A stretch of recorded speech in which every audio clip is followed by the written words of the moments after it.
Mancha roja es un problema que afecta al ciruelo casi todos los años. En años como este 2021-22 es particularmente severo. Es un síntoma que apreciamos claramente por la aparición de colores antociánicos, o sea, de maduración, antes de la fecha normal.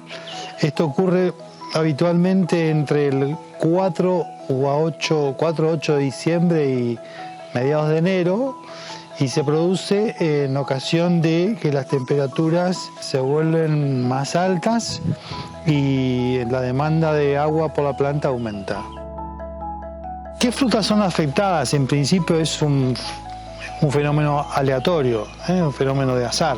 Es decir, algunos frutos se colorean, progresan en esa coloración antociánica, violácea, finalmente caen.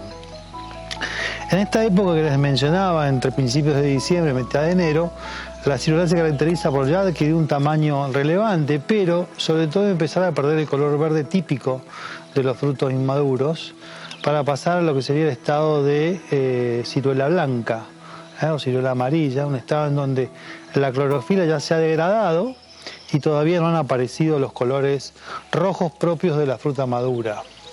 Esta fruta podría ser entonces en ese estado particularmente sensible a la radiación. De todas maneras es un fenómeno que tiene que ver, desde mi opinión, con una alza de la temperatura por encima de los 34 grados, 35 grados como máxima. A partir de esas temperaturas, en el periodo crítico, desde principios de diciembre a mitad de enero, vemos que en 24 o 48 horas empieza la fruta con unas pequeñas marquitas que denotan la aparición de este problema.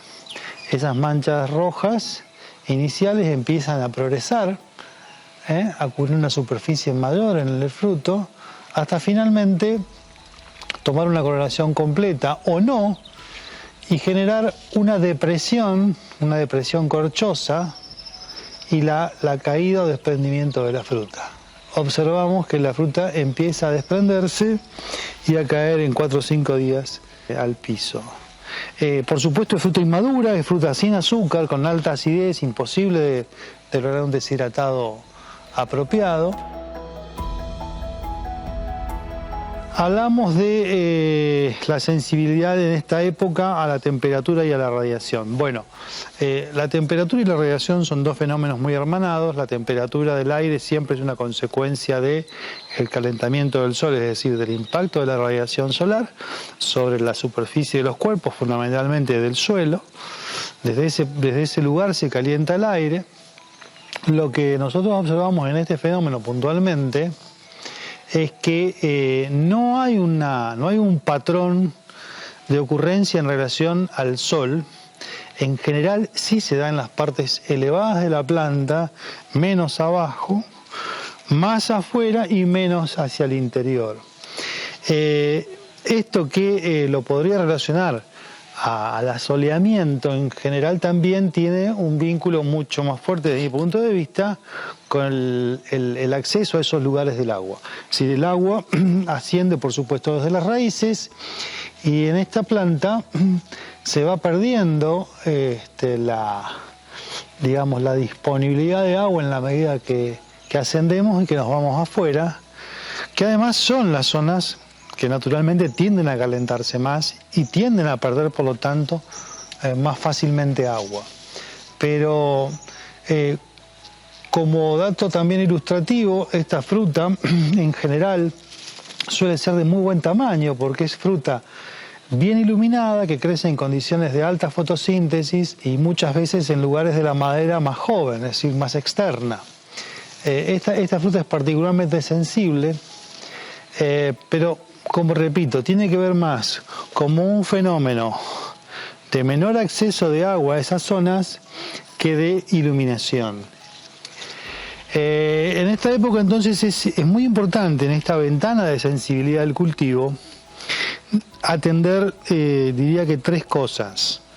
Una es el manejo del suelo vegetado o con malezas espontáneas.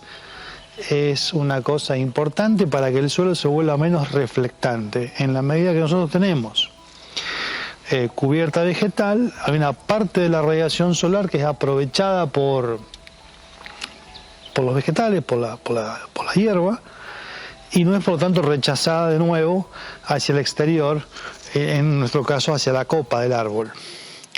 Ese es un punto. La otra cuestión, tratar de no remover el suelo en esta misma época, en esta misma ventana de sensibilidad, por lo referido a la vegetación y a las malezas, y porque también podemos estar cortando raíces que dificultaría todavía más el acceso de agua a la planta, o la absorción de agua por la planta. El tercer aspecto que es muy importante tener en cuenta también es el control sanitario, sobre todo de arañuelas. Una plaga que pincha las hojas y genera puntitos de pérdida de agua.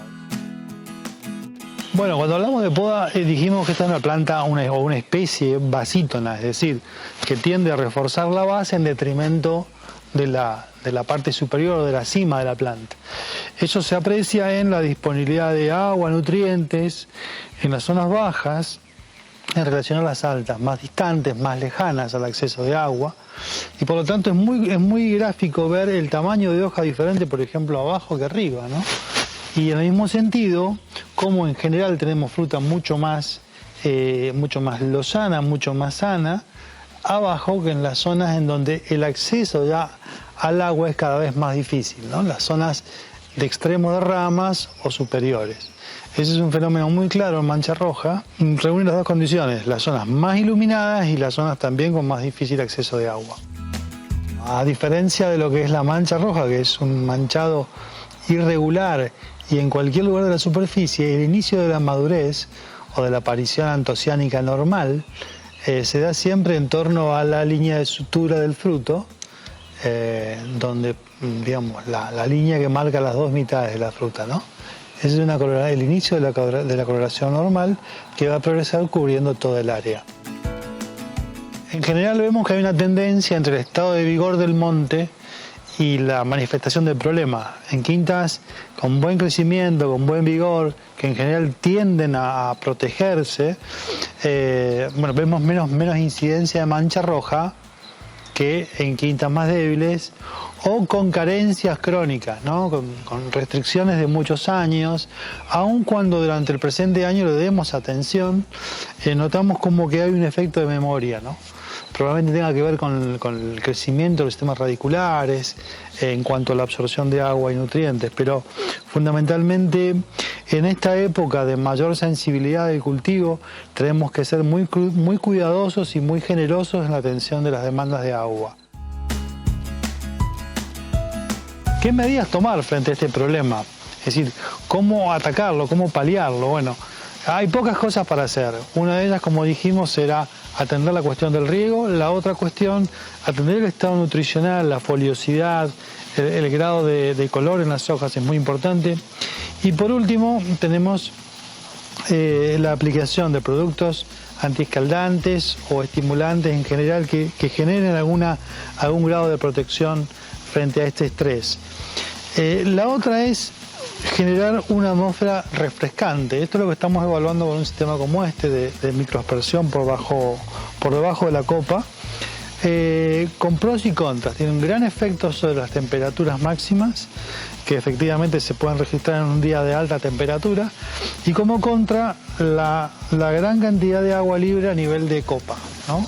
Sobre todo las partes bajas de la copa, que hacen que se raje la fruta, por un lado, y probablemente que nos genere un ambiente muy propicio para enfermedades muy devastadoras en ciruela como la roya. Eso lo estamos evaluando.